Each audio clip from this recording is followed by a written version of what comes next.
Welcome to topic 4 in life physics. This is the topic where we'll be talking about waves, oscillations, sound, and optics.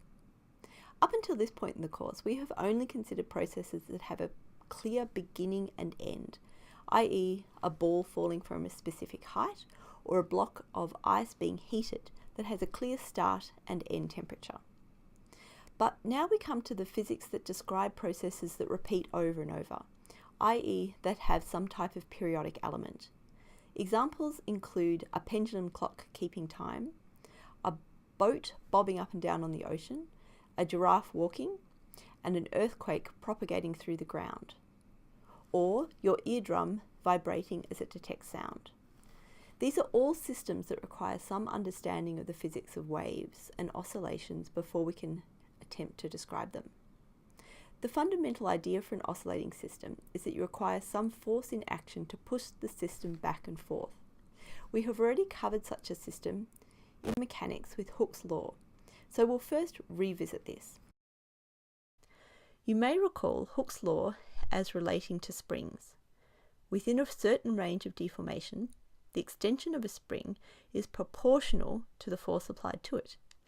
This is written as F equals minus kx, where F is the force, K is the proportionality constant, spring constant of that particular system, and X is the extension of the spring. Why is there a negative sign there?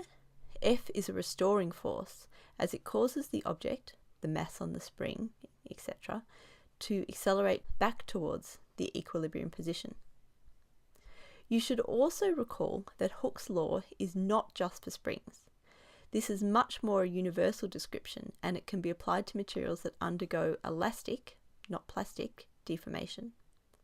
The elastic properties of materials, i.e. the fact that materials can store and then return energy without significant loss, is what leads to oscillating systems and what leads to simple harmonic motion. So the elastic behavior of materials leads to dynamic motion, which is vibrations, oscillations, and simple harmonic motion.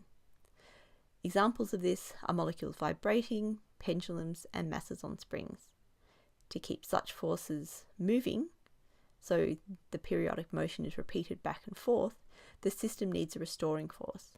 Simple harmonic motion is the name used to describe the motion of a system where the net force can be described simply by Hooke's law. The system is then called a simple harmonic oscillator. Before we look deeply at simple harmonic motion, let's start by clearly defining the most important aspect of any repeating system, the fact that it repeats. Periodic motion is a motion that repeats at regular time intervals, such as a mass on a spring bouncing up and down. The time to complete one complete oscillation is called the period, t, and this is generally measured in seconds. A concept closely related to this is the frequency, which is denoted by small f. Frequency is defined to be the number of events per unit time. The relationship between frequency and period is frequency equals 1 on t and period t equals 1 on f. The SI unit for frequency is cycle per second, which is defined as a hertz, Hz.